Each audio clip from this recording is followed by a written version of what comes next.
Muita coisa boa a gente ainda vai ter aqui. Tivemos ontem, tivemos hoje à tarde, teremos agora. E assim vai até domingo com muitas atrações, pensando aí principalmente no ecletismo, na diversidade e para que todos tenham oportunidade, né? Todos os gêneros, todos os estilos, todos os assuntos, para todos os gostos, para todas as idades, para todos os credos, enfim, para que cada vez mais o público possa aproveitar e prestigiar essa oportunidade tão especial que é o nosso festival temático, que felizmente está crescendo, e a gente tem muita alegria em ver assim a Urca toda cheia, né, esse teatro aqui com tantas pessoas em cima também.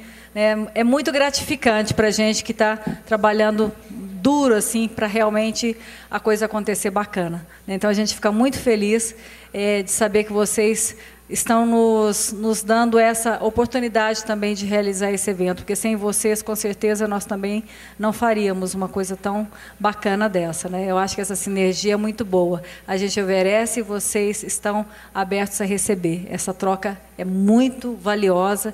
Espero que a gente consiga continuar nessa troca por muitos e muitos anos, crescendo cada vez mais o nosso festival, trazendo cada vez mais cultura para a nossa cidade, para a nossa gente, para a nossa região, e tornando cada vez mais o nosso país um país de leitores. É muito bom tê-los aqui. E, para começar, nós vamos ter agora a nossa presença, uma das mais ilustres presenças, né? Uma das duas mais ilustres presenças desse festival, além daquelas que já tivemos hoje à tarde, que foi maravilhosa, mais ilustres também, que é o nosso querido Luiz Fernando Veríssimo e o nosso querido Zuenir Ventura. Luiz Fernando Veríssimo já esteve aqui no festival em 2009, se eu não me engano, mas como o festival ainda estava iniciando, não tinha ainda essa roupagem toda e esses apoios todos, e essa formação de público que a gente vem conquistando. Então, nós tivemos um prestígio legal, mas dessa vez o prestígio está maior, né, em relação à presença de vocês aqui para ouvir o Luiz Fernando. E o Zuenir é a primeira vez que está vindo no Flipostos. Parece que ele já esteve aqui em Poços numa outra ocasião. Então, gostaria de convidar os nossos dois ilustres, agradecer a presença do Laurindo, que eu estou vendo aqui, que contribuiu hoje na mesa de televisão. Eu sei que o Paulo Caruso está por aí também, o Reinaldo, o Caco, o pessoal que já esteve conosco aqui, fazendo também essa troca, né? Eles assistindo aqui e aquela hora o Veríssimo assistindo o pessoal do humor. Isso é muito gostoso. São essas reuniões com essas grandes personalidades, um dos grandes diferenciais do Flipostos que a gente tem conseguido, e isso é uma enorme alegria, a gente colocar pessoas que talvez não tivessem a oportunidade de estarem juntas, que é o caso de alguns escritores. Ano passado a gente reuniu Rubem Alves e Ariano Suassuna, que foi um encontro histórico. Eles não se conheciam, por incrível que pareça, e vieram se conhecer em Poços de Caldas. Então, para a gente é um motivo de muita satisfação o que o nosso festival tem conseguido de bem e de bom, né, para vocês e até para os próprios escritores, com certeza. Com vocês, Luiz Fernando Veríssimo e Zuenir Ventura, sob mediação de José Mauro, nosso jornalista.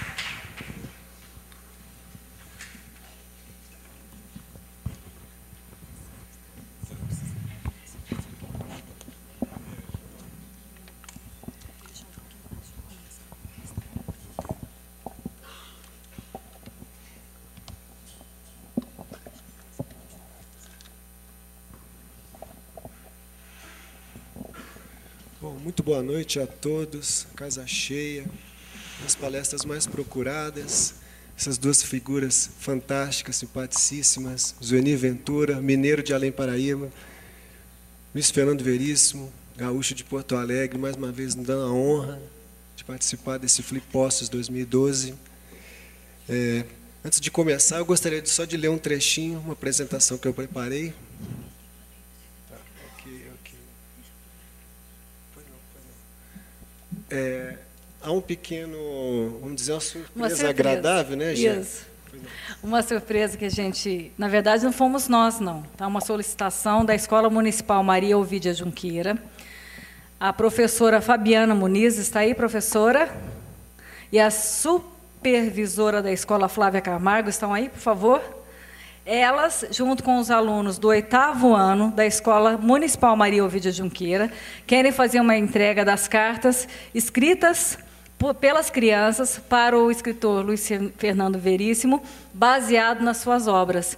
Então, elas queriam fazer essa entrega, as crianças gostariam de fazer. Crianças não, né? Alunos. Nossa, chamar de criança, eles me matam, essas mocinhas. Obrigado pela presença, viu? Gracinha.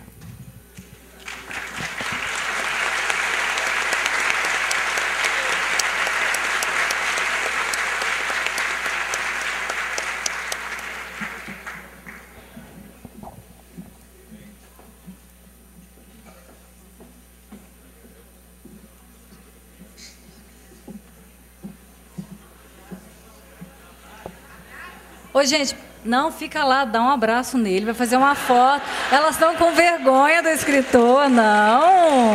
Tem que dar um abraço, aproveitar, ué. Fica aí, isso. Vamos fazer uma foto de vocês com o escritor.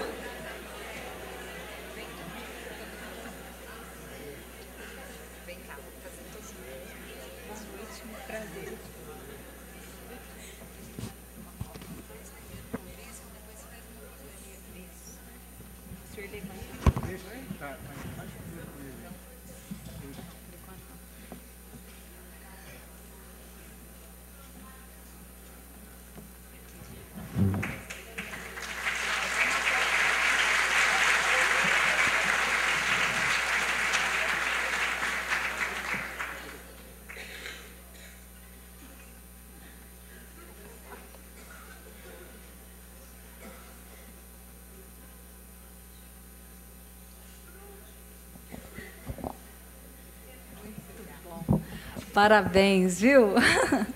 Muito bom, meninas. Continuem assim, viu? Se espelhando nos grandes escritores. Obrigada. Valeu. Só fala, Zé.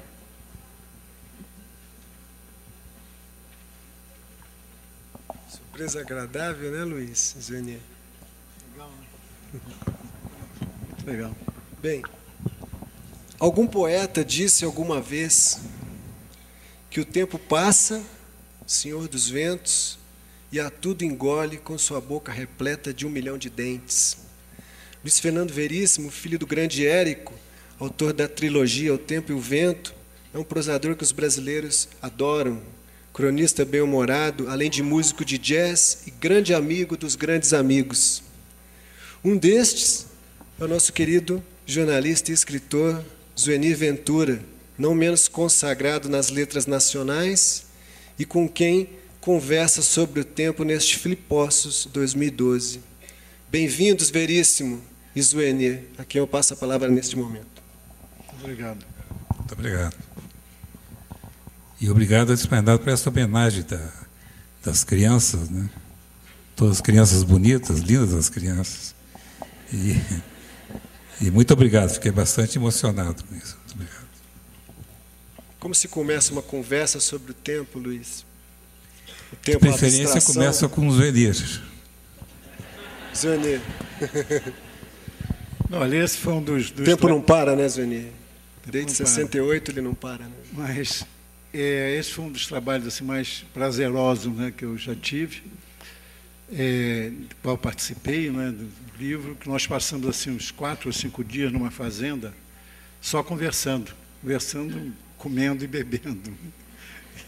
E foi realmente, enfim, eu gostaria de fazer o segundo volume, né? Mas os editores não toparam. Foi realmente porque nós somos amigos há mais de 20 anos e tivemos, enfim, várias aventuras, viagens juntos.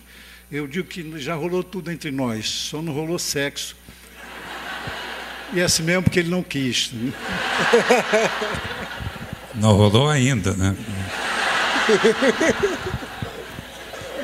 Então foi realmente uma temporada, claro que Lúcia e Mary junto, nossas mulheres também lá, e a gente acordava, e o Arthur da Pieve, que funcionava um pouco assim, segundo o Luiz Fernando, como analista, né, e tal, ele levantava as questões, fazia as perguntas, e a gente conversava de manhã, aí parava para almoçar, aí voltava, conversava de tarde, conversava de noite. Foram 5 dias realmente maravilhosos. Eu fiquei em dúvida em relação ao resultado. Eu falei, mas será que isso vai dar livro? Né? Quer dizer, porque era conversa, só conversa e tal. E aconteceu até uma coisa muito curiosa, o seguinte, eu não li esse livro, eu não li depois de pronto, porque eles mandaram um livro para fazer uma ou outra correção e tal, tinha umas dúvidas, e eu fiz essas correções, essas dúvidas, e devolvi o livro esperando que mandasse o original para eu fazer a revisão. Porque foi uma conversa muito solta, muito livre, e sem nenhuma censura, né? E eu tinha uma opção de coisas ali que eu achava que eu devia cortar, que eu não deveria tornar público. E um dia eu liguei para lá, vem cá, vocês não vão mandar o livro para eu fazer a revisão? Eu ainda não fiz, eu só corrigi. Disse, não, o livro já está pronto. Aí eu passei umas 3 noites tendo pesadelos, né? E o que eu disse? Não tive coragem de ver. Eu sei que Mary, minha mulher, ficou uma semana sem sair de casa, né? Mas o Luiz Fernando fez a revisão, né, Luiz Fernando? Você, o que você achou? Fiz da minha parte, né? Não me meti na tua vida. Essa experiência foi muito boa, né? O Zuenir resumiu bem. Nos levaram para uma casa de campo fantástica e nos alimentaram bem, né? E o da Pieve atuou como psicanalista, uma mistura de psicanalista e padre confessor, né? Padre confessor, é. E conseguiu, com o jeito dele, arrancar coisas realmente que nem o Zuenir nem eu tínhamos revelado antes, né? Nada muito escabroso e tal, mas algumas coisas, por exemplo, a primeira experiência sexual, que depois o Zuenir vai elaborar com a primeira experiência dele com a viuvinha.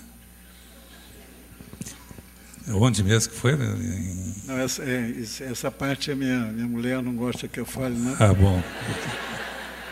Porque eu de Além Paraíba, eu fui para Ponte Nova e ia ser padre, né? Fui para lá com dias, até hoje encontrei aqui conterrâneo, né? Um conterrâneo de lá. E aí eu ia ser padre, estudando lá semi-interno no Colégio Dom Elvésio. E minha mãe, depois eu descobri que, na verdade, a vocação era da minha mãe, não era a minha vocação, né? Mas, enfim, eu achava que ia ser. E ela sacrificou muito, porque ela lavava todas as batinas daquele dia. Batina naquela época, coisa pesada mesmo. E ela lavava para eu poder estudar de graça, semi-interno e tal. Aí eu fui para Friburgo, com 11 anos mais ou menos, e aí, segundo minha mãe, eu me perdi, porque aí realmente eu caí lá nas mãos do meu primo, que já era inteiramente perdido, e foi quem me iniciou, né? Quem me levou à zona, quem me apresentou a viuvinha.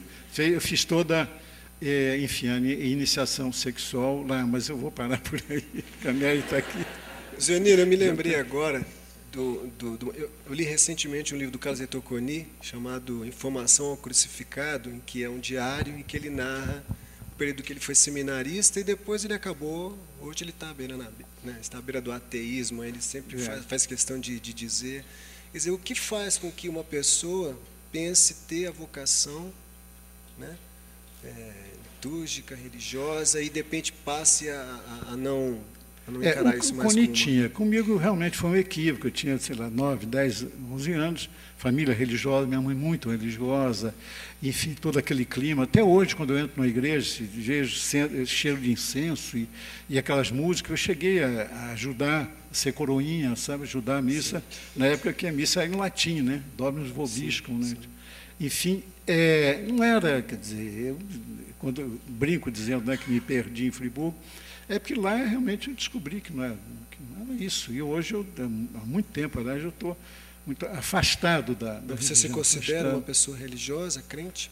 Não. Eu já tentei até algum tempo atrás voltar, me aproximar da igreja, porque, enfim, toda a minha família, toda essa história, mas realmente eu não consegui, não. A religião não quis nada comigo, viu?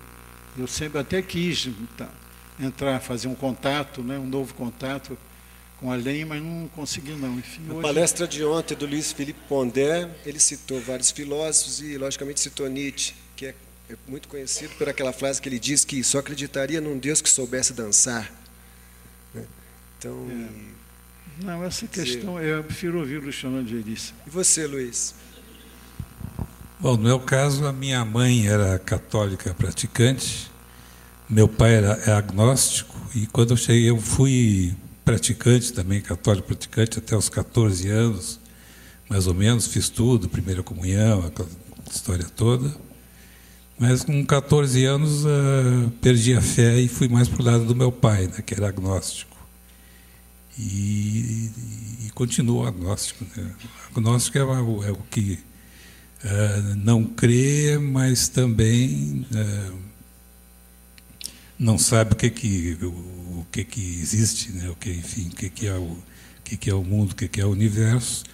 Justamente a palavra está dizendo isso, né? Agnóstico, não sabe. Né? E a minha mãe era, como eu falei, era católica praticante, mas uma vez, quando começou a ter alguns problemas de saúde lá em casa, muita gente tendo problemas de saúde, ela botou um copo atrás da porta com açúcar, acho que era isso, né? E nós ficamos, não, mamãe, você não é católica, está fazendo aí uma mandinga, né? Uma coisa. Ela disse assim, não, mal não pode fazer. Então, é isso, a minha experiência religiosa se resume a isso, essa escolha que eu fiz com 14 anos, 14 para 15 anos, que eu escolhi o lado do meu pai, né, o agnosticismo do meu pai. Uma conversa sobre o tempo necessariamente passa pelos temas universais, como amor, fraternidade, amizade, cultura, livros, vocês devem ter conversado muito sobre livros, sobre literatura, e o tema inevitável, que é a morte.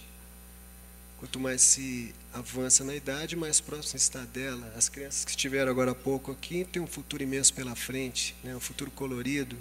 E no mundo concreto, um mundo caótico que a gente vive hoje, vocês viveram outros tempos. Quer dizer, a partir desse ponto, que experiência de vida que poderia estar contida nesse livro, que vocês poderiam passar para as novas gerações, inclusive para essas moças que vieram aqui agora? Olha, em relação à morte, a melhor definição para variar do Luiz Fernando, né, a gente estava uma discussão sobre a morte, e eu sou contra. E aí encerrou a conversa. A gente falou muito de família, né, muita amizade. Tema família, né? Foi tudo conduzido, porque nós temos assim, quer dizer, muitas afinidades assim de família, né? Quer dizer, esse mesmo, eu acho que a melhor coisa, eu costumo dizer, a melhor coisa que eu já produzi, já fiz na vida, foram 2 filhos, né? Na verdade, ajudei, né? Não fiz, ajudei. E a família, a Lúcia e o Luiz Fernando, assim também. Eu me lembro que o primeiro encontro que nós tivemos foi em Paris, levados pelo Roberto Dávila, né? Quando vocês estavam passando uma temporada lá. E a coisa que mais me tocou, assim, me emocionou, era a família. Né? Estava a família toda lá, os filhos, as 2 filhas, o filho, Pedro, Fernanda, Mariana. E aqui eu me senti em casa, eu achei que eu estava também em casa. E a primeira afinidade, eu acho que nossa, não foi intelectual, não foi realmente desse afeto, né? Que era tão comum de família. Então, falamos muito de família, falamos muito de viagem, né? Porque nós viajamos muito. Para vocês terem uma ideia, o Luiz Fernando está vindo de uma viagem de 13 horas. Né? Ele está vindo diretamente, né, de 13 horas. Né? Nova York e Poços de Caldas. Sem escalas. E o Zenir também, o Zenir fez uma viagem longa, cansativa. Quer dizer, se a gente começar a dormir aqui no palco, não repare que vai... Pois é, eu vim de Bogotá. Então, especialmente, né, para Poços de Caldas, passamos lá uma semana. Foi pena que não fomos juntos, porque já nós vamos juntos. A última viagem que fizemos juntos foi para os Açores, né? Passamos assim uma maravilhosa... enfim, já ficamos perdidos no meio do Rio Negro, cercados por jacarés, né? E as nossas mulheres, né? Quer dizer, heróicas. Um pouco de exagero, mas foi mais ou menos isso. E depois o negócio, o acordo era o seguinte, a gente ia escrever, que nós escrevemos no mesmo jornal. Nós alternamos ali um espaço, né, trocamos o espaço 2 vezes por semana. Era, né, quem ia mentir mais sobre essa história. E tinha que ter a conivência do outro, né? Então, tinha que ter uma combinação. Olha, não vai me desmentir depois, né, essa aventura heróica lá. O barco que a gente estava realmente parou, pifou e ficamos lá perdidos. E realmente, né, estava cheio de jacarés. Sim, no meio da noite também. No meio da noite. Mas nos salvamos, viu, heroicamente. A gente viu os olhos vermelhos dos jacarés assim no cercado. Né? Impressionante aquela coisa, né? Esse tipo de situação talvez a gente só consiga presenciar, seja possível no Brasil, Zuenir, ou não? Rio Negro, quer dizer, um país riquíssimo de rios, natureza selvagem. Aliás, os gringos pensam, né, Zuenir, Luiz? Os americanos pensam que tem jacarés aqui, né, macacos. Eles acham que está na rua, né? Que tem na rua. Exato, que tem o pessoal aí pelado pela rua. Mas o Zuenir e eu, além das outras afinidades, nós pertencíamos ao movimento dos Sem Neto, do MSN, que foi criada pelo saudoso Moacir Scliar, escritor Moacir Scliar, nosso amigo também. Mas finalmente saímos do movimento, porque nasceu a nossa neta, a nossa primeira neta, nasceu a neta do Zuenir, e agora estão a caminho de um outro neto, quer dizer, está me ganhando, nos ganhando. Agora, esse tema é perigoso, porque corre o risco de não falar em outra coisa essa noite. Qual que é a sensação de ser avô? É mais intensa do que ser pai? Mas olha, muito mais, não tem a menor... Pai não tem a menor graça de ser pai. Isso é um detalhe, tá entendendo? Na vida. Não, a minha neta é uma neta especial, né? Quer dizer, ela é um gênio, tá entendendo? Mas Lucila também, né? A minha também. Por coincidência, a minha também. Não, mas é uma coisa muito especial, porque eu até escrevi uma crônica sobre isso, ser avô, né?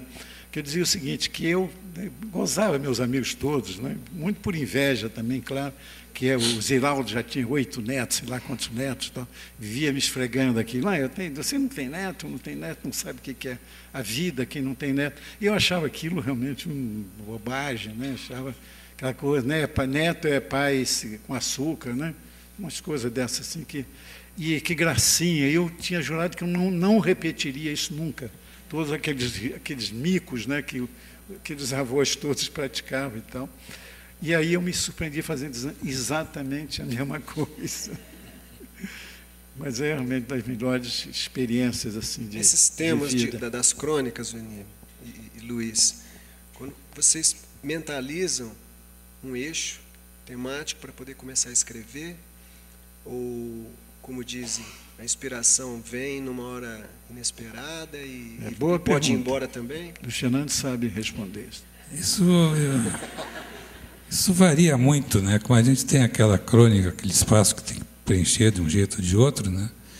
A gente aproveita muito o fato da crônica ser um gênero indefinido, né? Até hoje ninguém definiu bem o que é crônica, né? Quando é que deixa de ser crônica, passa a ser ficção, conto, tal. E a gente aproveita essa liberdade que a crônica dá e escreve em estilos variados, né? Em diversos estilos, e comentando coisas diferentes também. Pode ser um fato político, um fato que esteja no ar, que todo mundo esteja comentando, que a gente comenta também. E pode ser também uma pura invenção, pura ficção. Tudo a gente aproveitando esse fato da crônica ser indefinido, né? A crônica comporta tudo. Acho que a melhor definição de crônica, quem já deu, foi quem disse que crônica é aquilo que a gente diz que é crônica. Pode ser o que for, né? O Coni, né, tem uma frase também, crônica pode ser tudo, só não pode ser chata, né? Mas você falando em temas, né, o que pode ser, na hora que você falou, eu estiquei a perna aqui, me lembrei de uma das crônicas do Luiz Fernando. Eu só uso meias discretas, sabe, tal. Então, um dia, eu estava participando de era uma série de palestras de candidatos a presidente da República lá no Globo, e os cronistas foram mediadores, né, convidados para mediar. Eu mediei um dia a do Serra, né, nem me lembro qual era a eleição e tal. E aí eu devia já adivinhar, porque estava na plateia Chico Caruso, né, imaginei, e o Luiz Fernando Veríssimo, e aí no dia seguinte o Luiz Fernando fez, 2 dias depois, uma crônica dizendo que ele estava em dúvida em relação a, né, quem ele votaria, né, como presidente da República, mas tinha decidido naquela tarde ia votar nas minhas meias, né? Então, a crônica fez um maior sucesso, de tal maneira que as pessoas depois se encontravam comigo e faziam assim, sabe, olhando para o pé. Não vai, tudo bem. A coisa mais destacada do debate, mais brilhante do debate, foram as meias dos Vernier. Então, tudo pode ser. Seria incorreto raciocinar que uma crônica seria o embrião de um conto, que, por sua vez, seria o embrião de um romance? Olha, eu acho que não. Você acha? Não, eu acho que não. A crônica pode ser um conto, né? Pode ser uma ficção, pode ser uma invenção, mas a partir dessa invenção fazer um romance, eu acho que não acontece muito, não. O romance a gente já sai escrevendo, sabendo que vai escrever, que tem que escrever muito, né? Que é uma coisa completamente diferente de crônica. Também para mim não, porque primeiro que eu nunca fiz conto. Estou fazendo agora, publicando, aliás, uma das razões do meu cansaço hoje é que eu passei parte da noite fazendo a revisão do meu enfim, mais recente livro, mandei para o editor, e, enfim, não tem nada a ver com... Pode adiantar o tema? Não, eu até posso, chama-se o livro, eu já faço propaganda, chama Sagrada Família, é uma história, quer dizer, a base inicial é real, que é a história de duas primas namorando dois irmãos, mas a partir daí, enfim, aí eu viajo, e claro que tem coisas, tem até a viuvinha, né? A viuvinha entra ali, mas aí realmente é pura. E epígrafe do livro, acho que diz tudo do livro, é do Manuel de Barros, que é um poeta pantaneiro maravilhoso, e a epígrafe é o seguinte: só 10% é mentira, o resto é invenção. Que é a melhor coisa do livro, essa epígrafe. Então, é uma história, é um romance, realmente, mas é uma história de família, mas não necessariamente da minha família, embora contenha, né? Eu acho que toda ficção contém muito, né, de realidade, quer dizer, você não foge disso, eu acho que não há como... passado nos anos 40, numa cidade imaginária da Serra Fluminense. Na verdade, a história se passava em Nova Friburgo, onde eu passei na minha adolescência, mas eu achei que era muita bandeira, e aí eu ia criar muito problema com minha família, entendeu? Porque, claro, tem podres de família, né? Aqueles que toda família tem, né? Aquelas coisas, né, dentro do armário, aquelas coisas. E numa época, quer dizer, os anos 40, que são muito endeusados, como os anos, né, assim, puros, os anos... ao contrário dos anos rebeldes, dos anos 60 e tal, os anos 40 são sempre apresentados como os anos assim, de muito pudor, né? De muito recato, mas também de muita hipocrisia, sabe? Sobretudo de muita hipocrisia. Então, acho que tem um pouco isso. Tal. Então, é por aí. E a confecção dos personagens, você disse que tem uma inspiração... Aí, olha, aí é um negócio misterioso, viu? Porque o editor... perguntou um dia, né, o meu editor, depois de ter lido alguns capítulos, se um determinado personagem, aquela história, aquela primeira, uma história lá, que é mais coisa assim, se era verdadeiro ou não. E eu falei, olha, realmente eu já não sei mais. Ele achou que eu estava, né, me enganando ele. Eu falei, não, juro que eu já não sei mais se existiu realmente aquele lance, aquela cena, aquele episódio, que é um episódio assim forte, ou se, entendendo, é parte verdadeira, ou, realmente é incrível como você entra e aí você se descola, né, e viaja, né? Então eu realmente não sei mais, eu acho que certamente tem personagens ali que foram baseados, né, em pessoas que eu conhecia, né, que viuvinham delas e tal. Eu já, viuvinha está sendo personagem dessa noite. Muito citada a viuvinha. Muito citado. Mas, enfim, é por aí. Esse é o memorialismo perpassa um pouco esse ofício. É coisa de memória. Agora, não são memórias, quer dizer, necessárias minhas, são memórias inventadas, são memórias emprestadas, sabe? São memórias, enfim, inventadas, né? Daí o negócio a epígrafe do Manuel de Barros, que é um pouco por aí, quer dizer, sinceramente, eu não sei mais o que dali é verdade, ou seja, aquilo, né, que é... Agora, é muito engraçado, porque eu sei que um ou outro episódio, que são episódios verdadeiros, são meio inverossímeis, e alguns eu cortei porque é curioso isso, como às vezes a realidade é muito mais inverossímil do que a imaginação, do que a ficção, do que a invenção, né? Eu me deparei com algumas coisas que eu tive que cortar, é forçação de barra, e são episódios verdadeiros. Quando é que sai o livro? Vai sair na Flip, vai ser lançado na Flip. Aliás, vamos estar lá na Flip. Já tem títulos, Zuenir, o livro? Chama Sagrada Família. Com ironia, mas ironia nem sempre passa, né? Então não sei. Conversando aqui sobre memória, sobre família, eu me lembrei de um grande memorialista mineiro chamado Pedro Nava, que com certeza vocês já devem ter lido, e eu li 2 livros dele que são grossos, é o Baú de Ossos e o Balão Cativo. No Baú de Ossos ele faz meio que uma arqueologia da formação do povo mineiro, interessantíssimo. Inclusive ele era primo distante do Fernão Dias Pais, o bandeirante. Não, ele é absolutamente genial. Então, mas é impressionante a riqueza de detalhes que ele consegue colocar. E, na verdade, ele teve problemas com a família, inclusive, por revelar fatos familiares e os perfis, né? Ele foi muito realista com o memorialismo, né? Talvez um dos maiores memorialistas do mundo, né? Que, inclusive, agora está voltando a ser redescoberto, ser editados novos livros. Interessantíssimo, Pedro Nava, né? Juiz de Fora. Ele, olha, absolutamente genial, né? Imagina, eu me curvo, né? Sei, reconheço a distância, né? Pedro Nava realmente foi. Ele é capítulo de um livro meu chamado Minhas Histórias dos Outros, né? Mas enfim, Fernando, e memória, como é que é? Você vai escrever suas memórias? Deixa eu me lembrar. Você teria pudores, Luiz, de escrever as suas memórias, assim, fiéis? Se eu escreveria? Não, eu não tive uma vida tão interessante assim. Não? Que isso, não. Modéstia. Eu acho que um memorialista tem que ser uma pessoa que presta muita atenção a si mesmo, né? Quer dizer, isso não é uma crítica, né? Não é uma... Ser um narcisista, você quer dizer? Um narcisista no bom sentido, né? Uma pessoa que vai acumulando assim experiências e tal, sabendo que aquilo vai um dia se virar memória ou tal. E eu acho que então é um narcisismo no bom sentido, né? Que a pessoa dá muita importância à própria vida, dá muita importância a si mesmo, e às vezes é uma vida muito rica e é uma pessoa muito interessante também, né? E aí nasce o grande memorialista, como é o exemplo do Pedro Nava, né? Entre outros. Como que nasce o grande escritor?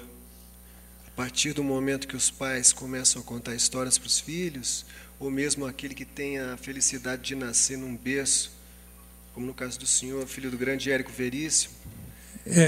O escritor sempre começa pela leitura, né? A única maneira de aprender a escrever, é claro que a gente pode aprender a escrever corretamente, né, do ponto de vista gramatical e tal, mas aprender a escrever, a ser escritor, a gente só aprende lendo os outros, né?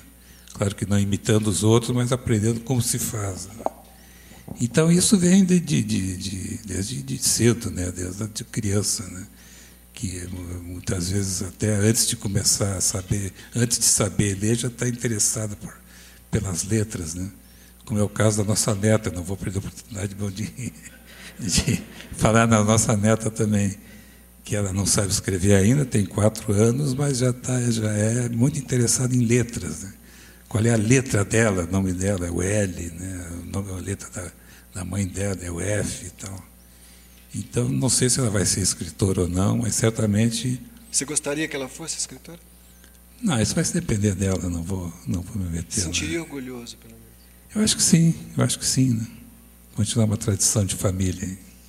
Você, Zuenir, o que você pensa? Não, a Alice está me ensinando não a escrever, mas é o iPad, né? Porque ela sabe tudo de iPad, eu não sei nada. Alice, como é que é? Bota o circo, aí ela vai, e ela sabe fazer direitinho. Mas ela gosta muito de livro, não é bem, que eu estava com medo dela ficar só no negócio audiovisual, né? Mas um gesto que eles já sabem todos, né? Ali, né? Impressionante, né? Como realmente, sabe, ela faz o gesto de... E um dia eu surpreendi ela fazendo na televisão assim também, mas logo ela percebeu que não era o caso. Então. Mas eu, na verdade, eu nunca pensei em ser escritor, nunca pensei em ser jornalista. Tudo na minha vida aconteceu meio por acaso, eu estou ainda tentando apurar. Quando que deu esse estalo? Hein? O estalo de... No estalo, eu vou contar para você o que aconteceu, um anticlímax total. Quer dizer, eu escrevi o meu primeiro livro porque minha mulher mandou. Entendeu?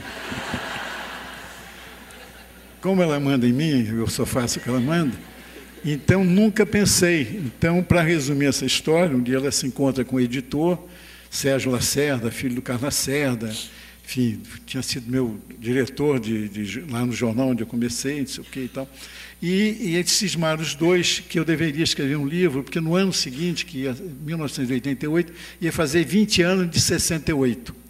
E que eu era meio fixado nessa época e tal, nessa década, nesse ano e tal, que eu devia escrever um livro. Aí ela chegou em casa, disse isso, eu falei, bom, isso aqui entrou por aqui, saiu por aqui, não, claro que não vai render, até porque eu estava trabalhando no jornal, não tinha tempo.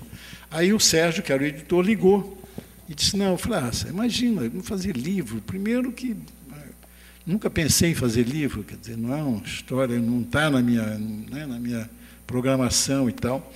Mas ele acabou insistindo, e a Mary, aí, que é a minha mulher, realmente mandou eu fazer, aí eu acabei fazendo.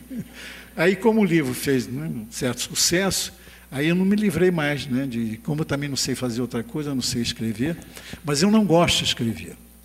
Gosto até de ter escrito, mas de escrever, o bom realmente é ler, né? O que eu adoro, sempre gostei muito, foi de ler, né, mas não de escrever. Por extensão, o ofício do jornalismo está bem próximo, né, Janir? Aí como você começou no jornalismo? Pois é, aí vou também resumir essa longa história, porque não sei se vocês sabem, eu já fiz esse ano, fiz ano passado, 80 anos. Quando eu dizia isso antes, minha idade, havia sempre alguém para dizer, mas não parece. Agora esse silêncio aí, né? Mas, enfim, mas eu ainda acho que foi melhor fazer do que não fazer, tá entendendo? Eu fui, né, como disse, criado em Friburgo e tal. Comecei, meu pai era pintor de parede, eu digo isso com muito orgulho, eu comecei como assistente dele, como pintor, auxiliar de pintor de parede. Ele era o maior pintor de parede de Friburgo, e eu era o maior auxiliar de pintor de Friburgo. Raspava a parede e tal. Enfim, mas meus pais, quer dizer, eles tinham educação primária, semi-analfabetos. Mas aí tinha uma coisa engraçada. Meu pai não queria, achava que pobre tinha que trabalhar, não tinha que estudar. E minha mãe achava que tinha que estudar e fez toda, desde Ponte Nova, lavando batina, né, para eu estudar e tal. Enfim, eu sei que eu fiz uma opção de coisa, fui contínuo, né, office boy de banco, de bar, e caixeiro, né, de camisaria, até que fui parar, também tudo por acaso, no colégio onde eu queria estudar. Eles possibilitaram o seguinte, eu estudar à noite, se eu quisesse dar aula de manhã para o primário, que era a alfabetização. Aí eu fui, claro, ótimo, precisava, né, estudar de graça, e passei a dar aula de manhã, e achei, é isso que eu quero na vida. Eu fiquei fascinado pela coisa do magistério, né, ensinando criança, né, alfabetizando e tal. Só que para você ser professor naquela época, enfim, ter o diploma e tal, você tinha que estudar no Rio, quer dizer, as cidades do interior não tinham faculdade, não tinha nada. Aí eu fui para o Rio e fiz a escola, o curso de letras neolatinas, nem existe mais, da Faculdade Nacional de Filosofia. E aí caí num antro do saber, para você ter uma ideia, eu fui aluno do Manuel Bandeira, né? Aluno do Seu Amoroso Lima, enfim, era um timaço assim, dos catedráticos e tal. E um deles, que era um jovem estudante ainda, era tão genial que ele era já estudante, ele já era assistente do Bandeira e tal. E aí, sabia que eu estava com um problema de grana e tal, me arranjou um emprego. Ele dirigia o arquivo de um jornal no Rio, chamado Tribuna da Imprensa, que era do Carlos Lacerda, que era um político, foi um político importante no país e tal. E eu fui para lá para ser... hoje eu morreria de fome, porque o que eu fazia lá era assim, recortar jornais, separar fotografia e atender pedido dos repórteres, né, que chegavam e diziam, olha, quando é que nasceu o Getúlio Vargas? Aí eu ia na pasta, a gente levava 2, 3 dias para descobrir uma informação. Hoje você aperta o Google, né, vem tudo na hora. Né? Naquela época eu ganhei a vida assim e tal. E aí, enfim, mas eu não queria, ele insistia para eu descer para a redação, para ser jornalista, porque dizia o seguinte, olha, a técnica jornalística, a técnica de redação jornalística, ela dá uma disciplina muito grande, que é verdade, você trabalha com as categorias assim, essenciais, né, da língua, não na verdade, você trabalha com substantivo e com verbo, né? Não com adjetivo, advérbio, você não usa. E ele fazia toda essa pregação, né, de estilística e tal, que eu ia melhorar o meu estilo, e eu dizia, eu não quero ser jornalista, eu não quero ser escritor, para que eu vou melhorar meu estilo? Eu quero ler, né? Eu quero saber ler e tal. E aí, bom, fiquei nisso, até que um dia, eu atravessando a redação, o Carlos Lacerda, que era o dono do jornal e tal, ele estava procurando alguém para escrever o obituário do Albert Camus, um grande escritor francês, né, existencialista, ensaísta. O ano que vem, aliás, faz 100 anos, né, de nascimento, 1913, 2013. Olha, eu nem me lembrava disso. Mas era o meu escritor preferido e tal. E aí eu imediatamente me candidatei a fazer esse obituário, e logo depois me arrependi, porque eu falei, bom, ele era muito exigente, e dava broncas colossais assim, na redação. Chegava, qual foi o idiota que escreveu, qual foi o imbecil que usou isso? E eu fiquei, né, em pânico, já imaginando no dia seguinte ele, né, procurar o imbecil que tinha feito, se candidatado. Mas o artigo fez até algum sucesso, acho que menos pelo artigo em si, mais pela lenda que correu, que o contínuo do arquivo era um gênio, quer dizer, não era nem contínuo, muito menos gênio e tal, mas todo mundo achava que eu era o office boy ali, né, e tal. E aí, aquilo que o meu querido Elcio Martins, né, toda a pregação dele e tal, para eu aprender a escrever para jornal, não tinha surtido efeito, a oferta de um salário 3 vezes maior do que eu ganhava me convenceu. Aí eu fui para a redação e nunca mais saí. Tudo por acaso, não? E o senhor, Luiz, qual a trajetória que te fez ainda mergulhar no mundo das letras? Eu não sou um exemplo típico de escritor, porque eu comecei a escrever muito tarde. Né? Até os 30 anos, mais ou menos, eu nunca tinha escrito nada. Tinha feito algumas traduções do inglês para o português, mas, fora isso, nunca tinha escrito nada. Agora, é verdade que o fato de ser filho de escritor significou que eu me criei numa casa em que havia livros, antes de mais nada, né? O livro era uma coisa importante, e convivi com escritores, além do meu pai e outros escritores, quer dizer que... E sempre fui um grande leitor. Então, quando eu comecei a escrever, foi quando eu comecei a trabalhar em jornal também, eu já sabia, né? Sabia como é que se fazia aquilo, né? Pela leitura, pela convivência com escritores e tal. Mas não tinha nenhuma vocação, não achava que tinha vocação para escrever. Não. Você fez publicidade também. Também eu trabalhei em publicidade, que foi, aliás, um bom aprendizado. Acho que o texto publicitário, né, a gente aprende a ser conciso, né, a fazer um texto atraente, conciso, que vende alguma coisa, no caso um produto, mas ele pode vender uma ideia também, né?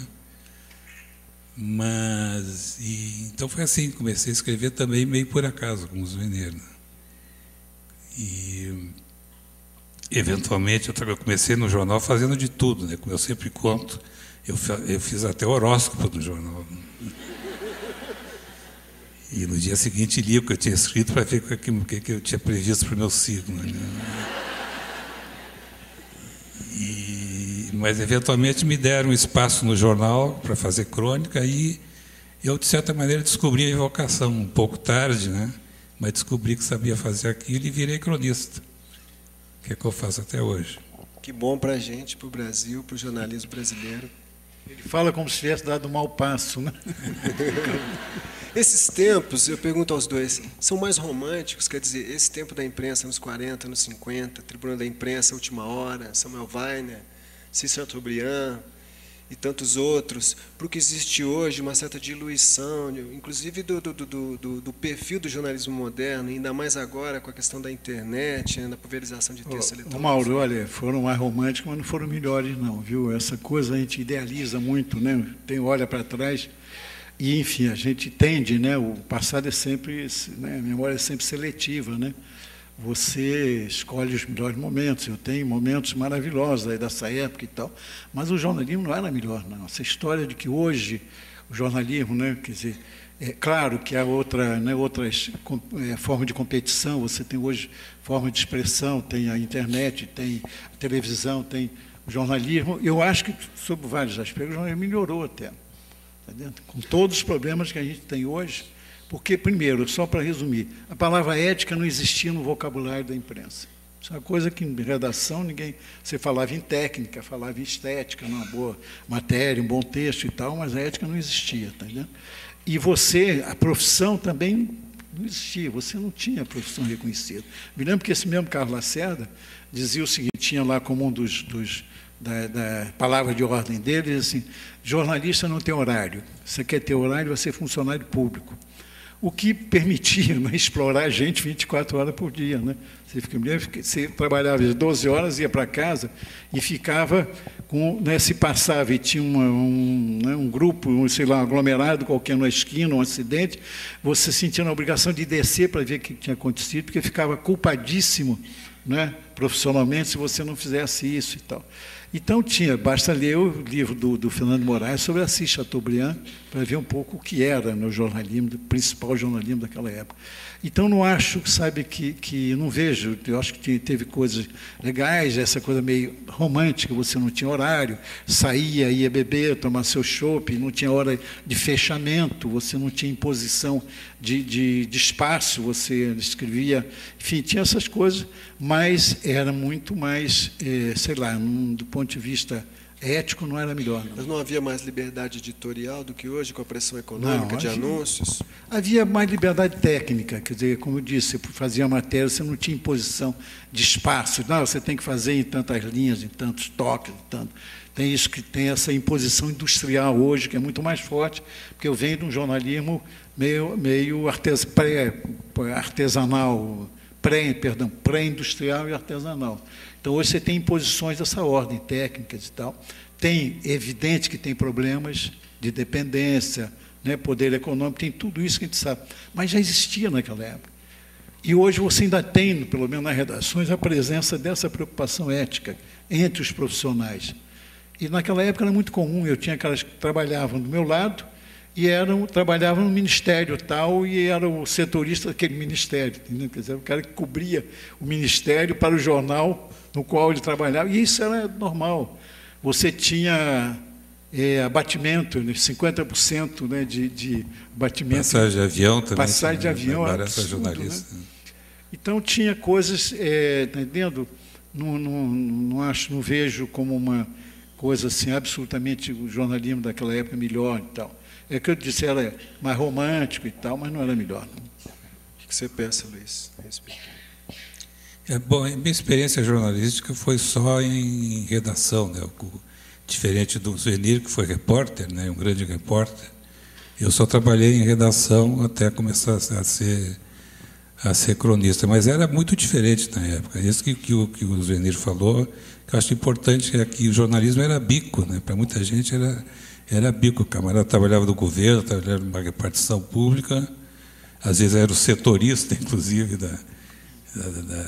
do governo, né? E o jornalismo era bico e também a forma não vou dizer fazer chantagem, mas o jornalista tinha esse poder, né, de poder chantagear com o poder que ele tinha no jornal, no que ele podia fazer com uma notícia ou com uma notinha só, né? E nesse sentido concordo com o Zuenir, a coisa melhorou muito, né? Mas em termos absolutos de nomes, eu fico pensando nos últimos... Os senhores são a história viva do jornalismo e da literatura. Que é viva, né, Mauro? Com certeza. Não, até pela idade, mas eu penso assim, um pouco tempo atrás, eu fico pensando em nomes como Rubem Braga, Otto Maria Carpo, enciclopedista maravilhoso. Quem mais? Bom, você está citando nomes esses cronistas excepcionais, entendeu? Tem um livro, o Lima Barreto tem um livro maravilhoso chamado Recordações do Escrivão Isaías Caminha, que é meio autobiográfico, que ele traça um perfil caricato daquela época, né? E ele também foi homem de imprensa e de uma certa forma, nunca conseguiu ser tangido pela imortalidade da academia, chegou a se degladiar contra ela, mas escritor fantástico também, talvez pouco conhecido. E eu fico pensando, essa história evolutiva do jornalismo brasileiro, em termos de nomes, quem seria hoje o grande jornalista brasileiro, o grande cronista? Estou ao lado de dois, mas... Você está falando com um, por exemplo. Sim, claro, mas... Aqui do meu lado. Para mim é chato ficar falando disso. na frente dele, mas é o meu Rubem Braga. O Rubem Braga é o meu cronista filho, realmente, você citou um exemplo aí extraordinário. O Rubem realmente foi... O Rubem também foi repórter, ele foi correspondente de guerra até. Maravilhoso. Grande, mas aquela geração foi uma geração do Rubem, o Fernando Sabino, conheceu o Otto Maria Paulo... Carpô? Hein? Otto Maria Carpô? Muito, trabalhei com o Otto, trabalhamos juntos. O Otto Maria Carpô, que não era uma pessoa fácil de trabalhar, não. O Otto era realmente muito radical, muito exigente. Mas de uma cultura vastíssima, né, cultura, escreveu a história da literatura ocidental, 8 volumes. Era o nosso Google daquela época, né? Tudo aí perguntava o Otto Maria do lado, assim, se apertava, via a história tudo dele, né? A história dele, né, Zeni, de fugindo do nazismo, né? Uma figura maravilhosa. Veio ao Brasil. E o Otto, ele tinha um problema de dicção, ele tinha uma gagueira, não era bem uma gagueira, né? Era uma coisa assim que... E ele, quando ficava nervoso, ele era muito radical, né? Ele participava, em 68 ele participou de passeata, E ele ficava nervoso, e aí era infernal, porque você não conseguia entender, né, o que ele queria falar, nem ele conseguia falar e tal. Mas escrevendo, realmente era uma figura. Não, esse é um daqueles tipos... Eu tenho na minha vida... Eu tenho alguns tipos inesquecíveis, assim, ele é um deles, né? Eu tenho muitos. Esse, aliás, no meu livro, Minhas Histórias dos Outros, não é autobiográfico, é a história dos outros, né? A biografia, mas, enfim, tem alguns personagens ali que tem assim, sabe, o privilégio, a honra de ter convivido com essas pessoas, né? E isso o jornalismo dá, a reportagem dá, né? Todos esses personagens desse livro são muitos, por isso eu conheci entrevistando, né? Como mineiro Hélio Pellegrino. Né? Exatamente, Hélio Pellegrino, Fernando Sabino. O Otto Maria Carpô, o Otto Lara Rezende. O Paulinho Mendes Campos também, o outro. O Hélio Pellegrino esse também é um dos grandes personagens. Tivemos presos durante 3 meses juntos, né, em 68, então, Zeni, 69. fazendo esse corte, essa vivência que vocês tiveram dos anos de chumbo, os anos negros da história brasileira, e aproveitando o gancho da pergunta, o que te levou a escrever o livro 1968, o ano que não terminou? Pergunta a ela ali, o que levou ela a me obrigar a escrever o livro 1968. Não, mas é verdade, parece folclore. As novas gerações não têm ideia, né, Zimiro? As novas gerações não têm ideia do que foi o militarismo no Brasil e as atrocidades que eles cometeram. E é difícil, né? Hoje é muito difícil você transmitir hoje, quer dizer, para um jovem, né? Quer dizer, devolver um pouco aquele clima. É muito difícil descrever clima, atmosfera, né? E eu me lembro há pouco tempo, numa palestra dessa, me lembro um jovem, barbudinho, assim, muito radical, sabe, muito sectário, ele pegou o microfone e começou a dizer para mim, né, eu não sei qual é a diferença aqui. Hoje, eu falando, enfim, exaltando a democracia, mesmo essa nossa, imperfeita, né, cheia de problemas e tal, mas dizer que é melhor. Aí ele disse, não, eu não vejo nenhuma diferença entre isso que a gente está vivendo hoje e a ditadura. Qual é a diferença e tal? Aí me ocorreu, eu disse, olha, companheiro, é o seguinte, a diferença é que se você dissesse tudo isso que você está dizendo aqui, naquela época, você saía preso. Entendeu? E hoje você sai solto, lampeiro, e é ótimo, entendeu? Que isso aconteça. Embora a nossa democracia ainda seja, como disse, um processo completamente imperfeito e incompleto. Né? Jadir, conta a tua experiência com o Hélio Pellegrino na prisão. Pois é, com o Hélio, quer dizer, de repente, o Hélio é um psicanalista, maior psicanalista do país naquela época, dos maiores de todos os tempos, né? E aí as pessoas, né, entravam em fila, pagavam fortunas, se fosse o caso, para fazer análise com o Hélio Pellegrino. E eu fiz de graça durante 3 meses na prisão, porque caímos presos, eu tive essa sorte. Quando falo negócio de prisão, eu digo, olha, eu não posso me queixar muito não, porque eu não fui torturado e fiquei preso junto com o Hélio Pellegrino. E aí, então, dia e noite a gente conversava, não tinha horário, né? Tinha que acordar cedo, porque eu acordava junto com os soldados, né? Tinha o toque, às 6 horas da manhã, e a gente ficava a noite toda conversando, 6 horas da manhã, aquele toque de acordar, despertar, e conversando com ele, né? Quer dizer, eu realmente fiz análise de graça, né? Saí de lá, não precisava mais fazer análise, e as pessoas ficavam morrendo de inveja quando diziam, você ficou com ele, os dois sozinhos ali, olha. 24 anos. No Rio, né? No Rio. Aquele quartel assombrado lá. Tinha no quartel Caetano de Farias, depois no outro. E era uma loucura aquela coisa.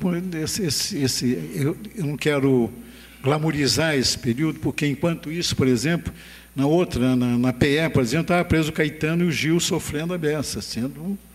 O Ziraldo até outro dia lembrou uma coisa que eu não tinha me lembrado, que eu intercedi junto ao Nelson Rodrigues, porque o Nelson Rodrigues, que apoiava o golpe, que era reacionaríssimo, era uma espécie de irmão do Hélio Peregrino. E ele era o Nelson escrevendo, ele era um exagerado, né? Ele era uma figura realmente incrível, um cronista maravilhoso e tal. Mas ele fazia do Hélio um personagem das crônicas dele, como fazia de outros amigos, e descrevia o Hélio como um poder, né, uma espécie de poder do mal, que o Hélio, né, esse gigante move montanhas com as palavras, não sei o que e tal. E os militares acreditavam literalmente naquela descrição que o Nelson fazia do Hélio Peregrino. Aí, quando o Hélio foi preso muito por isso, o Nelson passou aí todo dia lá na prisão, no cela. Ele ia realmente todo dia. Esse cara, quanto tempo preso? Né? 3 meses. Ele ia todo dia. Eu me lembro que ele teve carnaval, teve datas assim, ele ia lá todo dia. Meio como parecia o personagem do Nelson Rodrigues, né, espiando a culpa, né, que ele sentia e tal. E eu, no começo, eu não queria saber de falar com ele, com o Nelson. E falei para o Hélio, não quero, virava as costas para o Nelson. Mas com pouco tempo ficou aquela coisa ridícula, né? A gente numa cela, eu de costa virada para o Nelson com Hélio Peregrino e tal, enfim, ele acabou me soltando até, foi responsável, porque quando ele soltou o Hélio, ou melhor, conseguiu que os militares soltassem o Hélio, na hora de sair o Hélio falou, mas eu só saio se o Zeni sair também. Aí tive que sair. Mas o Ziraldo lembrou outro dia que eu cheguei para o Nelson e falei, Nelson, está acontecendo o seguinte, o Caetano Veloso e o Gilberto Gil estão sendo torturados na PE. Quer dizer, se não, né, violentamente, mas pelo menos simbolicamente. Ou seja, o Caetano teve a cabeça raspada e tal, é preciso fazer alguma coisa. E, segundo o Ziraldo, eu não me lembrava disso, que ele intercedeu e aí pararam com essas violências lá contra o Caetano e o Gil. Quer dizer, então eu tinha isso. Ao mesmo tempo eu não sofri, né, como disse, nenhuma tortura, mas enquanto isso tinha gente, né, morrendo nas prisões, sendo torturado e tal. Então eu falo com muito cuidado, né, para não parecer que foi, né, essa hora de recreio, né, naqueles tempos. Né. E o senhor, Luiz, teve alguma experiência desagradável nessa época? Bom, eu comecei a ter uma crônica assinada no jornal em 1969. Eu me lembrei porque a primeira crônica que eu escrevi foi sobre a inauguração do estádio do glorioso Esporte Clube Internacional, que hoje ganhou o Grenal. Campeão mundial. É. E então era o auge da ditadura, né? Era a época do Médici, a administração Médici, e obviamente a gente escrevia sem saber bem quais eram os limites, né? A gente estava sempre testando os limites do que podia escrever. Certos nomes não podiam ser citados, né? Brizola, nem sonhar, né? Por exemplo, Dom Helder Câmara, não podia falar do Dom Helder Câmara. Não se podia falar contra o governo, obviamente, não se podia falar sobre o militar, obviamente. Mas dentro desses limites, né, desses parâmetros, a gente conseguia dizer alguma coisa. Né? E foi nessa época que eu comecei também, já que eu tinha aquele espaço no jornal para fazer a crônica, eu comecei a desenhar, a usar cartoon e história em quadrinho, e aí sim, porque eu acho que desenho tem essa conotação de uma coisa meio infantil, meio lúdica, né, que passa pela censura melhor do que o texto. Diga que a censura era burra, né, Luiz? Não entendia muito as coisas, né? Não diria burra, era fácil, né? Mas de ser ludibriado. Então não dava muita atenção a desenho, e eu consegui dizer algumas coisas com desenho que eu não conseguia dizer com o texto. Mas minha experiência ruim com a censura foi só essa, quer dizer, não fui preso, não fui torturado. Pessoas nem nada, conhecidas, amigos, você teve algum? Sim, muitos. Que tiveram problemas. Né? Não, pois a Mary ficou presa também 1 mês. Meu irmão também ficou preso, sem nada, sem ter. Aliás, eu nunca fui de partido nenhum, né? Não tinha participação. Sim, tinha aquela participação que todo mundo tinha, participar de passeata, era professor, né? Quer dizer, então tinha esse envolvimento, né, como, imagina, você tinha de um lado as trevas, censura, tortura e tal, né, você não podia ficar indiferente a isso e tal. Mas eu não tinha nenhuma, sabe, participação, assim, não fui, engajamento, como se dizia na época, engajamento político, não fui de partido nenhum. E essa questão da Comissão da Verdade, com todas as aspas, que os militares insistem em não revelar, e ainda por cima, com uma maior ironia do mundo, até sarcasmo, celebram a data do golpe, que para eles era a revolução, quer dizer, de uma certa forma um tapa na cara da sociedade, um tapa na cara de quem foi torturado, que teve parentes que desapareceram e até hoje não tem nem rastro de ossos. E se outros países como a Argentina, por exemplo, onde a ditadura foi muito mais terrível, eles fizeram isso, trouxeram à tona. Quer dizer, por que o Brasil, que é um país basilar para a Sul-América e democrático, não consegue? Quer dizer, o que os senhores pensam a respeito desse aspecto, que está super em voga? Exatamente isso que você disse, realmente é um absurdo, né? Isso não vai, né? Quer dizer, essa coisa de que é uma revanche, é revanchismo. Não é revanchismo, quer dizer, você não joga, não apaga a história, né? Não joga para... na verdade, é uma tentativa inútil, porque a psicanálise explica isso, né? Quer dizer, o chamado retorno do recalcado. Quanto mais você, e seja na sua história pessoal, né, quando você tem na família, né, daquelas histórias que as pessoas querem abafar, um dia vem à tona, e no país a história coletiva também. Então não adianta tentar achar que você pode, né, tapar o sol com a peneira e tal. Realmente é um absurdo, mas eu acho que vai se impor, não tem dúvida que... Até porque a proposta não é de revanche, não é de você, está entendendo? É de realmente saber a verdade, é isso, né? É de você olhar para trás, né? Que você... o Mário de Andrade tinha uma frase, que é a frase, a epígrafe do livro 68, quer dizer, ele diz assim, nós não somos, não devemos, não somos exemplo, somos lição. Devemos ser lição, não exemplo, né? Quer dizer, como história. Então, eu acho, viu, Mauro, que esse processo ele vai chegar ao desfecho. Eu acho que a própria sociedade quer isso. Você quer saber, conhecer a sua história, o seu passado. Né? Eu acho que o aspecto mais importante é esse, que tem um grande naco da história brasileira que está sendo sonegada, né? Da nação. Né? O que aconteceu naqueles anos? Onde é que estão os guerrilheiros mortos? Né? Onde é que estão as sepulturas?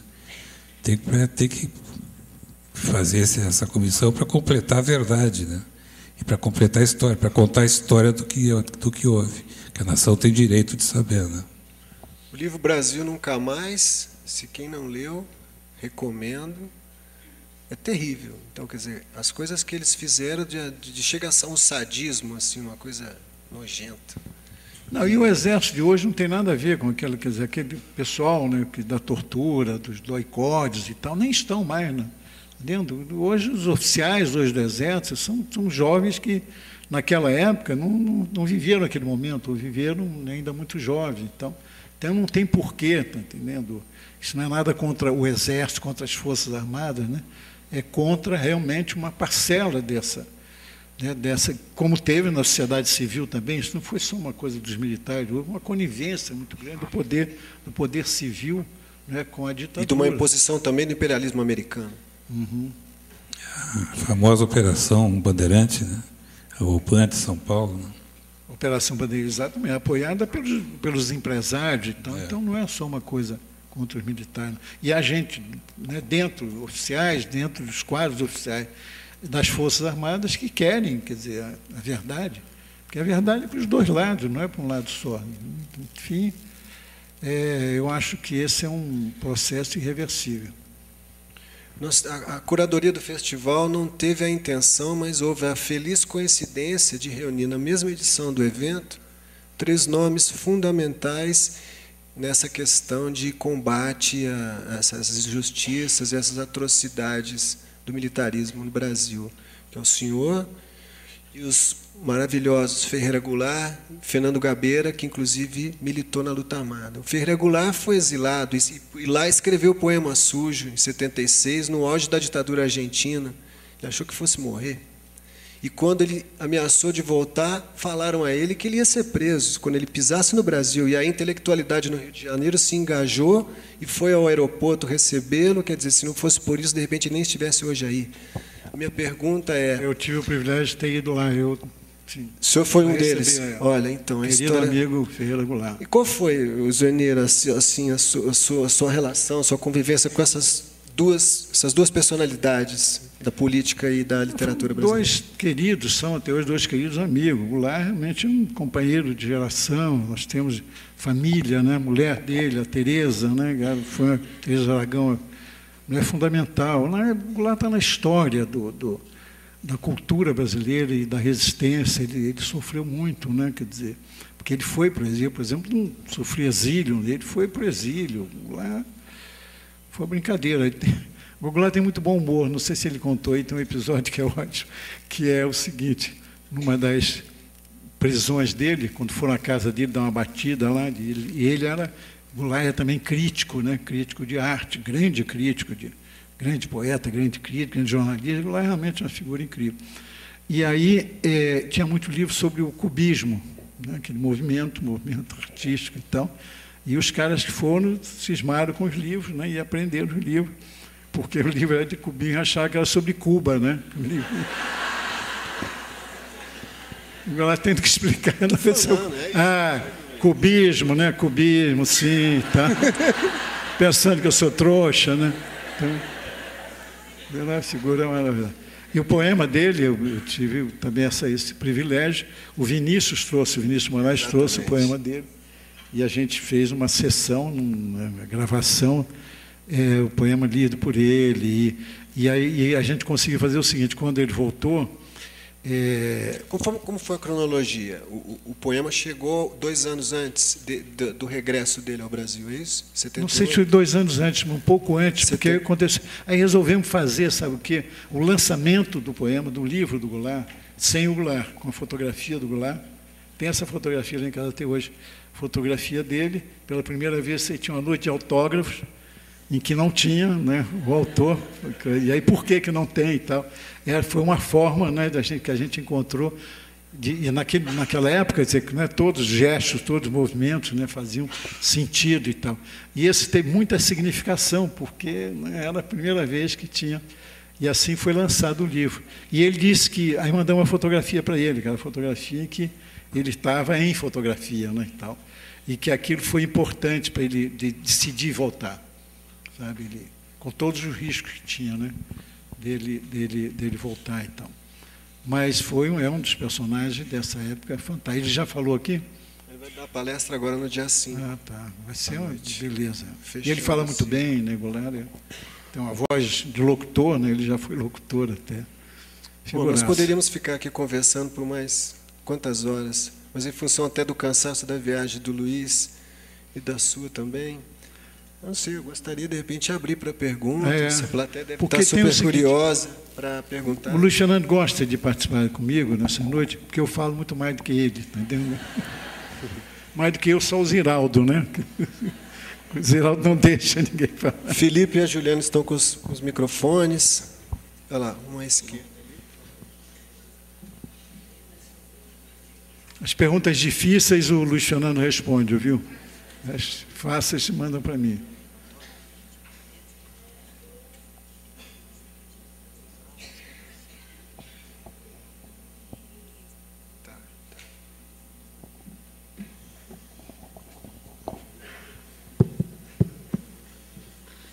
Eu queria fazer uma pergunta que não tem muito a ver com o que foi debatido hoje, mas eu queria saber qual que foi ou foram as escolas literárias que influenciaram os senhores a escrever do jeito que escrevem.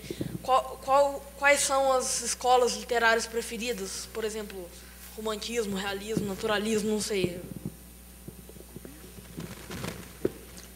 Bom, no meu caso, eu sempre fui muito ligado na literatura americana, talvez pelo fato de ter vivido nos Estados Unidos em 2 épocas importantes da minha vida. Eu sempre fui ligado na literatura, no cinema, na cultura americana em geral, né? Então, as minhas influências são mais por aí, da literatura americana e inglesa. mas também fui muito influenciado pelos cronistas brasileiros, né? O Rubem Braga, Paulo Mendes Campos, o Fernando Sabino escrevendo crônica, o Antônio Maria, que eu achava excelente, é um desses que está um pouco esquecido, mas eu acho que era talvez um dos melhores deles, né? Então a minha influência principal foi essa, os cronistas brasileiros e também a literatura americana e inglesa. Eu tive uma formação, quer dizer, eu lia tudo que chegava, mas de uma forma muito desorganizada e tal. Mas foi bom, não foi ruim, não. Depois eu fui para a faculdade, e aí sim, aí eu fui orientado, eu fiz uma leitura orientada. E aí foi curioso, porque eu nunca pensei, por exemplo, em estudar espanhol, né? E tinha um professor muito bom. Então, quer dizer, a gente era muito influenciado pelo Garcia Lorca, né? Que foi um dos maiores poetas, né? O próprio Manuel Bandeira, porque era o grande poeta, e era professor de literatura hispano-americana. Então, e aí eu fiquei, quer dizer, e a literatura portuguesa, as três, de certa maneira, eu acho que até hoje, até para o jornalismo, quer dizer, essas leituras, né, da literatura portuguesa, literatura espanhola, eu acho que fazem bem até hoje. Sabe? Eu, às vezes, fico me surpreendendo, tendo um insight que, na verdade, foi um aprendizado dessa época de leitura na Faculdade de Filosofia e tal. Agora, essa coisa que o Luiz Fernando disse, para o jovem, eu acho que a melhor coisa para o jovem que tem dificuldade de leitura ou que não gosta de ler, ou coisa, é a leitura dos cronistas, né?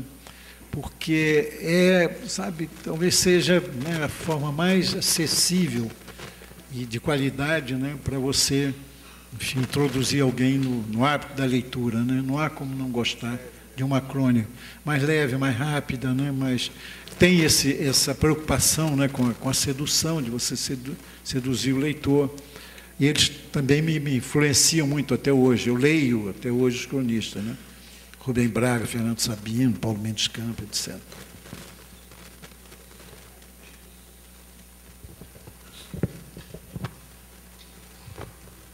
Eu posso fazer uma pergunta para cada? Tem problema?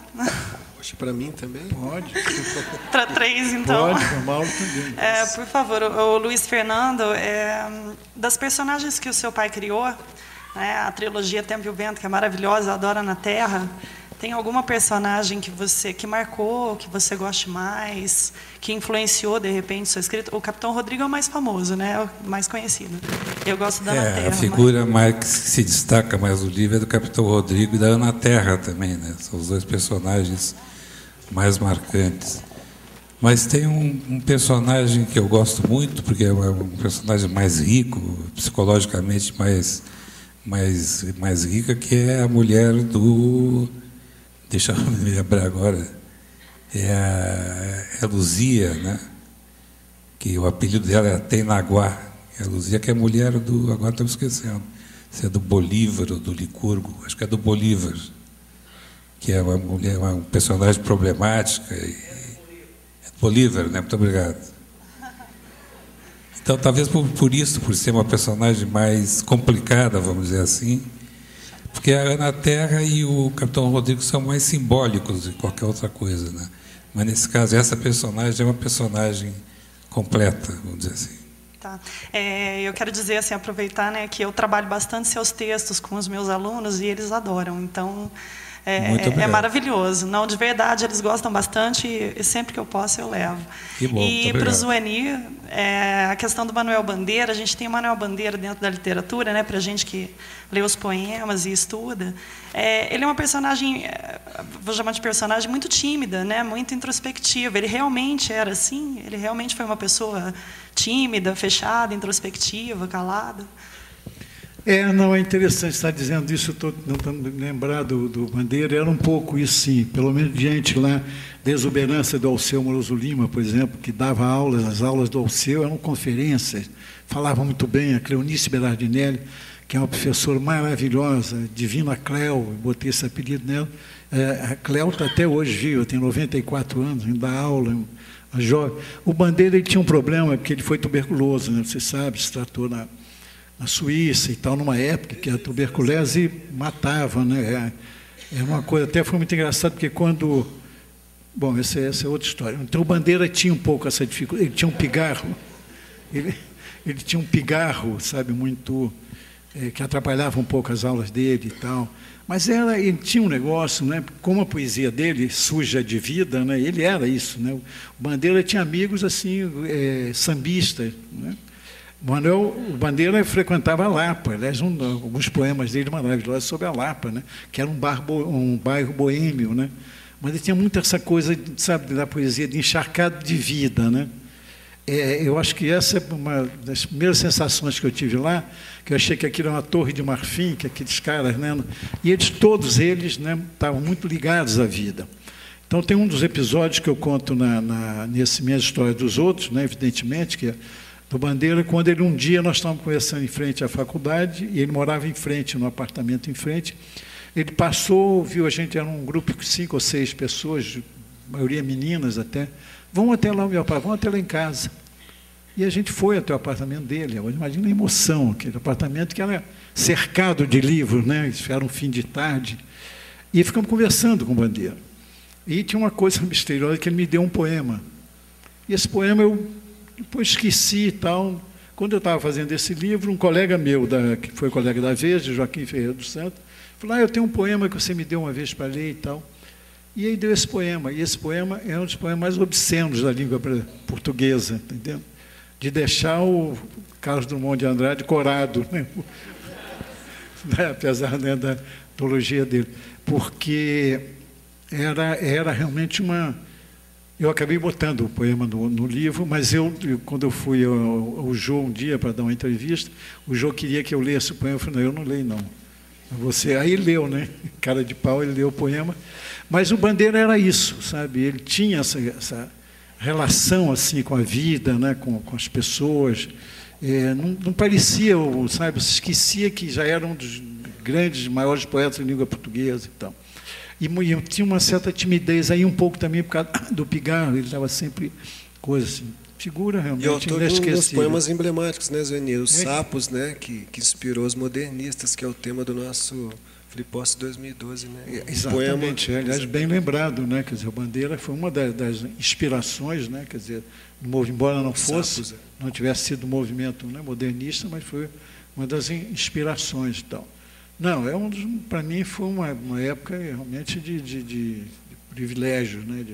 E não era só ele, era realmente um time assim, fantástico. Mas a Bandeira era isso, essa impressão que você tem à distância, era muito isso, sim. Era na dele, tá entendendo?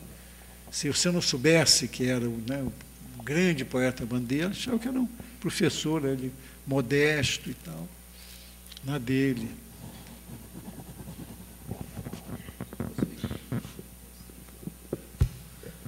Boa noite. Eu queria não fazer uma pergunta, eu queria que vocês tecessem um comentário, aproveitando aqui, a feira do livro e tendo dois autores do porte dos senhores. Eu queria que vocês tecessem um comentário. Qual é o sistema econômico, essa pressão industrial, acaba surgindo a cultura de massa, a cultura superficial. Eu queria que vocês tecessem um comentário sobre até que ponto isso pode ajudar introduzindo a leitura e até que ponto que é necessário separar porque acaba não acrescentando. Isso é uma cultura comercial de massa. Queria saber qual é a hora de perceber o que é cultura de massa e o que acrescenta, o que é para o intelecto mesmo. Pergunta difícil, Luciano. Olha, eu acho o seguinte, qualquer coisa que transforme o livro em notícia, em festa, em evento, em acontecimento, é positivo. Eu acho que seja qualquer tipo de literatura que leva, melhor literatura para todo mundo, inclusive para os escritores, é a que leva as pessoas para dentro das livrarias, para comprar livro, né? A gente fala muito sobre o Paulo Coelho, por exemplo. Eu acho que, independente de qualquer outro mérito ou demérito que ele tenha, é um escritor que leva a gente para dentro da livraria. A pessoa que está na livraria para comprar o Paulo Coelho pode, com o rabo do olho, ver o livro do Zuenir ali e comprar, né? Então, essa distinção que você faz, né? Cultura de massa, cultura de elite, vamos dizer assim, eu acho que não é tão importante quanto isso. Ter um mercado editorial ter gente entrando em livraria para comprar livro. E me parece que é o essencial disso, né? Porque só pode existir um mercado editorial se existe venda de livros, existe leitores, seja de que grau de leitura, de que grau de leitor seja, né? Eu também concordo, eu acho que não tem nenhuma resistência, nenhum preconceito, a cultura de massa, né? Quer dizer, os best-sellers, o sucesso, né? É claro, contanto que o mercado não seja medida em todas as coisas, né? Quer dizer, nem todo livro, né? Nem todo best-seller é bom, né? Nem todo livro bom vende muito, né? Isso é, enfim, é da regra do mercado. Mas eu também acho que, quanto, né, num país como, né, o Brasil, cada vez lê menos, né, as últimas estatísticas aí, aquela coisa, né, de quantos livros, 3 livros por ano, né? Quer dizer, realmente, o que você puder fazer para difundir o livro, acho que a gente nunca se furta a esses encontros, né, Bienal, festa e tal, porque é uma forma de você transformar o livro no prazer. Quer dizer, sabe, de você, porque eu acho que é um problema, por exemplo, no ensino, no meu tempo, hoje não sei, de ensino de literatura, é de você fazer do livro um dever, né? Aí realmente você cria uma resistência, sobretudo no jovem, e numa época em que você tem todas as formas de sedução, né? Tem a internet, tem televisão, tem música, tem tudo. Então, acho que o que você puder fazer, né, para transformar o livro num prazer, eu acho que vale a pena. Tá? Eu acho que esse tipo de encontro, festa, bienal e tal, e cada vez está havendo mais, no Brasil todo hoje se tem, né, uma bienal, um encontro, uma festa. Eu acho também que não vejo como uma ameaça, não, ao contrário. Eu tenho a impressão que se você pudesse massificar, né, a cultura no Brasil seria um bem. Eu emendo uma pergunta aqui, Zueni, para você e para o Luiz. Vocês que viajam tanto pelo mundo aí, qual que é uma comparação que a gente vê, por exemplo, nos Estados Unidos? As pessoas leem muito, na Europa também. Em que proporção isso se daria? O mercado americano, literário, e o mercado brasileiro e o europeu? Os Estados Unidos é um bom exemplo disso, né? De ter um público leitor enorme, né? Ou seja, lê boa literatura, então lê o que eles chamam de livro de ler no aeroporto, né? Esperando o avião, né? E existe o ofício de escritor, né? Que não são grandes escritores, mas são pessoas que vivem da literatura, né? Fazendo uma literatura mediana, ou escrevendo policiais, ou livros de, enfim, de aventura. E então acho que é positivo isso, porque cria um mercado editorial, né? Sobrevive um mercado editorial em cima dessa economia. Porque os Estados Unidos tem tantos grandes escritores como o Brasil, se a gente for comparar, e talvez na mesma estatura, né, Luiz? Mas, em contraponto, o mercado consumidor de livros lá é muito maior. Até o país ser mais populoso, Exatamente. mas a educação lá tem uma base mais sólida. Exatamente. É por aí? E uma coisa que não existe no Brasil, que existe nos Estados Unidos, para tomar o exemplo maior dos Estados Unidos, é aquele, como eu falei, o escritor de ofício, que não é o grande escritor, que não faz a grande literatura, mas tem uma carreira literária, escrevendo livros acessíveis e tal, e vive daquilo, e vive bem daquilo, né? No Brasil não tem notícia de um escritor assim, desse tipo, né? O que o senhor pensa, Zueni, sobre esse aspecto? Acho que são poucos escritores, né, que vivem do seu ofício, né? Quer dizer, eu conheço um que é nosso amigo, que é o Zé Rubem Fonseca, né? O Zé Rubem, que era, enfim, a partir de alguns anos atrás, uns 20 ou 30 anos atrás, ele passou a viver da sua literatura, né, dos seus livros e tal. Agora, isso é realmente difícil, não é fácil. Acho que talvez seja hoje, claro, tem o Paulo Coelho, tinha o Jorge Amado, né, que era um best-seller. Paulo Coelho ficou rico, né, vendendo livro, né? Quer dizer, segundo os últimos números que eu vi, ele já vendeu 56 milhões de livros no mundo. Se ele ganhou $1, né, por cada livro, ele está com uma razoável fortuna, né? Para quem começou, eu conheci o Paulo quando ele era apenas, né, parceiro do Raul Seixas, né?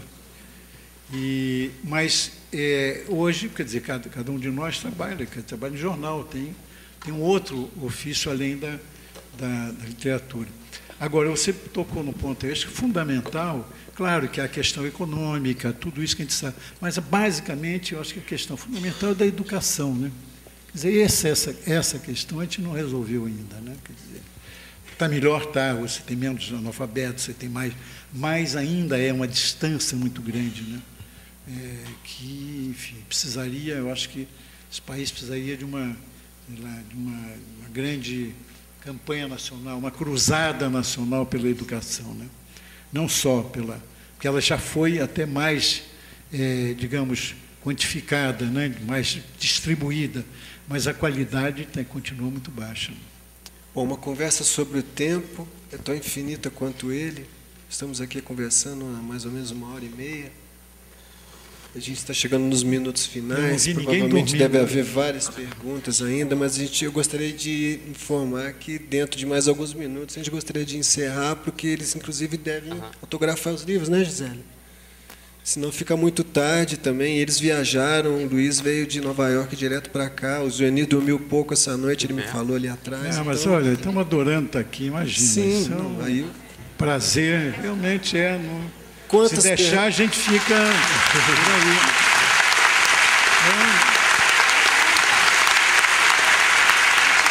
As últimas 3 perguntas, pode ser? Uma ali o rapaz, a outra o senhor ali, e mais uma ali a mocinha, pronto. Por favor. Como vocês acham que a Semana de Arte Moderna influenciou para a ascensão da literatura brasileira? Olha, foi um marco, né, Alexandre? Eu vou falar, você fala depois, que você completa e me corrige. Eu acho que foi, engraçado, não só para a literatura. Vocês sabem que influenciou tanto, quer dizer, toda a revolução, e foi uma revolução, né, cultural no país, que influenciou, inclusive, o jornalismo. Foi realmente fundamental. Eu acho que, até hoje, você tem, quer dizer, um legado na língua, na forma de falar, na forma de fazer poesia, né, de escrever. Eu acho que em todos os níveis da manifestação artística, você teve influência você ainda sofre a influência da Semana de 22. Eu acho que isso realmente é um dos... Oswald influenciou o tropicalismo. Caetano, antropofagia... Não, olha, todo mundo bebeu nessa semana, isso aí é ótimo. E eu estou falando e pensando no jornalismo, né? O jornalismo, o que ele, em termos de linguagem, que era uma linguagem empolada, sabe, uma linguagem cheia de retórica, e a semana acabou com isso, né? Coisas que hoje, à distância, parecem uma bobagem, você poder começar a frase pelo pronome oblíquo, me dá isso aí, me passa isso, né? Isso é uma conquista de 22, né? 90 anos já, Zueni, que isso aconteceu, ainda está aí. Me lembro quando fez 50 anos, eu trabalhava na revista Visão e fiz um número sobre os 50 anos da semana. Tem até Antônio Cândido, né? Grande Antônio Cândido. Aliás, é pena que não ter um filme, chama 3 Antônios e um Jobim. Foi um filme do Dodô Brandão, feito com Antônio Cândido, Antônio Carlos Jobim, Antônio Calado e Antônio Weiss. Antônio Calado, maravilhoso. Maravilhoso, Antônio Calado. Com a mulher dele, a Ana Arruda. E eu fiz as entrevistas. Esse é um documentário delicioso, porque, por exemplo, Antônio Cândido, que tinha aquela imagem daquele cara sério, né? De tal, sisudo. Antônio Cândido é um moleque, né? Realmente, nesse filme, ele canta, ele imita bem. Pena esse filme, se tivesse me ocorrido antes, eu ia falar com o Dodô para mandar esse documentário para cá, porque é muito interessante. Os 4 Antônio, né? E cada um mais inteligente do que o outro, mais engraçado, mais divertido. E, olha, foi uma coisa engraçada, que o primeiro deles a morrer era o caçula, que foi o Tom. O Tom morreu. O Cândido era o mais velho dos Antônios, né? Então, mas, enfim, é pena que não... O Weiss também, era o Weiss. E o Weiss e o Tom Jobim tinham mania de... O Tom tinha essa mania de estudar a palavra, a origem das palavras, né? Era filólogo, né? E o Weiss filólogo, né? Então tem uma coisa lá que eles começam os dois a disputar quem sabia mais a origem né, do árabe, de palavras portuguesas, né? Aí lá pelas tantas o Tom levanta-se assim, agora com licença que eu vou ao banheiro. É divertidíssimo o filme. A pergunta foi dirigida ao Zuenir e ao Luiz? Essa questão ou foi só ao Zuenir? Os dois. Os dois. Qual é respeito da influência da Semana de Arte Moderna. Eu acho que eu faço minhas palavras do sábio Paulo Caruso, quando ele estava aqui no palco, que foi o mais importante foi a descoberta da cultura brasileira, né, contra a cultura europeia que dominava na época, foi essa descoberta da cultura brasileira de uma forma de explosão, né, foi uma semana, né, corresponde a uma explosão, né, num quarto fechado, né. Eu acho que foi o mais importante. Tem um negócio da antropofagia também, né, que foi fundamental, essa descoberta da antropofagia.